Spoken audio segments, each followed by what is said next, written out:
Good morning mga friends! Let me walk you through our Monday. We started by bringing the kids to school. Ayan na nga sila. Who's sitting there? My friend. Okay, let's...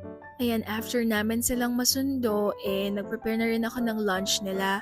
Fried chicken sa air fryer na lang para madali ang buhay. Ayan siya, oh, 'di ba?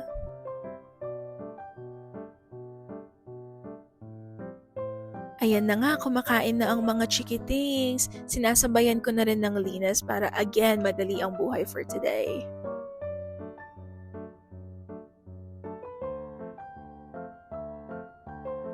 Hello, friends!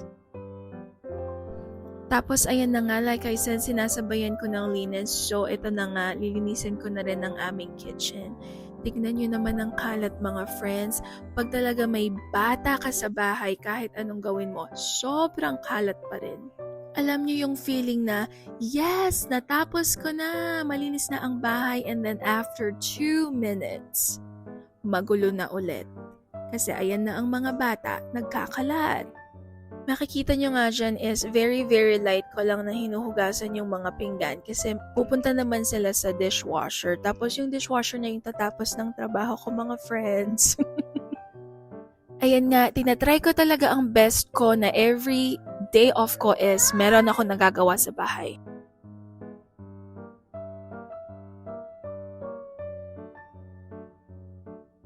Ang hirap kasi mga friends, yung bahay talagang nalilinis ko lang pag day off ko. So, andito kami sa US, nagtatrabaho ako from Friday to Sunday. Tapos yung asawa ko naman is Monday to Wednesday. Pareho kaming nurse dito sa Amerika. So, nagsalitan kami ng schedule para hindi na kami magbayad ng daycare kasi mahal ng daycare dito.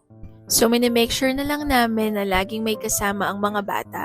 So, heto, pupunasan ko lang ang lamesa ng glass cleaner para matanggal yung mga nadikit na pagkain sa aming lamesa.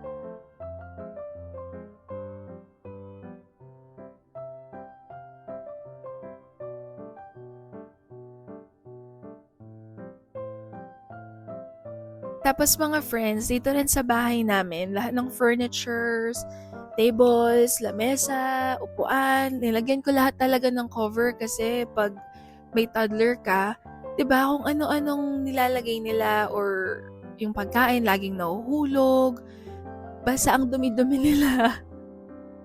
So ayan, after kong ipagpag lahat ng mga covers, yung mga pillows dyan sa taas ng mga upuan, vinacuum ko na rin yung carpet or yung rug under the table. Tapos, ayan, nililinis ko lang yung mga paglagyan nila ng shoes dun sa may tabi ng door. Tapos, konting walis-walis pa para later, imamap ko na lang yan.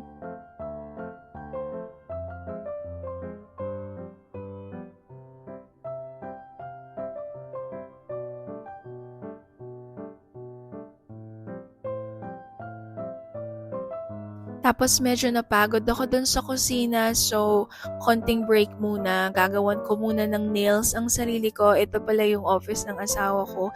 Hinati ko sa aking nail room. So andyan yung mga gamit ko pag nagmamanicure or pedicure ako. After maglinis ng kuko, ayan muna yung mga kids. Nilabas ko muna sa labas ng bahay para makalanghap naman sila ng fresh air. Diyan lang naman sila sa harap ng bahay nagbabike-bike ng ganyan. Masaya na sila niyan.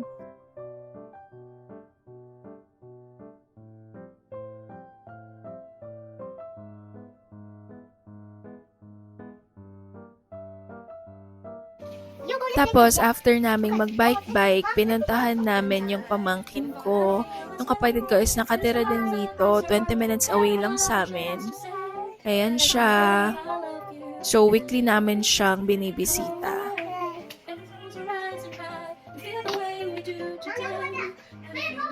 Ang nakaka-surprise lang sa batang to is, ang nagpapatulog sa kanya is yung mga Filipino karaoke.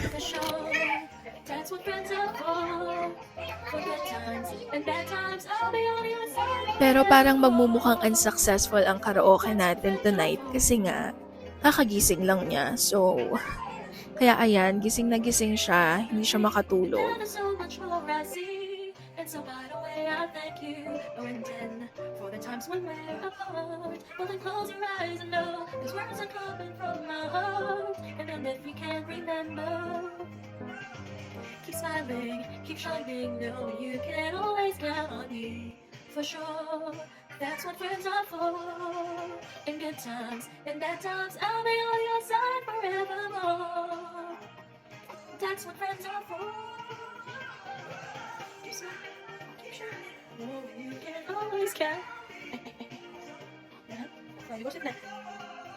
Eh girl, tigilan mo na. Ayaw niya ng ganyang posisyon. What's wrong? Come on. Keep smiling, keep shining. Isuko mo na girl, hindi talaga siya matutulog. Oh, you don't want that? You want to see it? Bah! Bah! Ayan mga friends, bye-bye na. Till next time!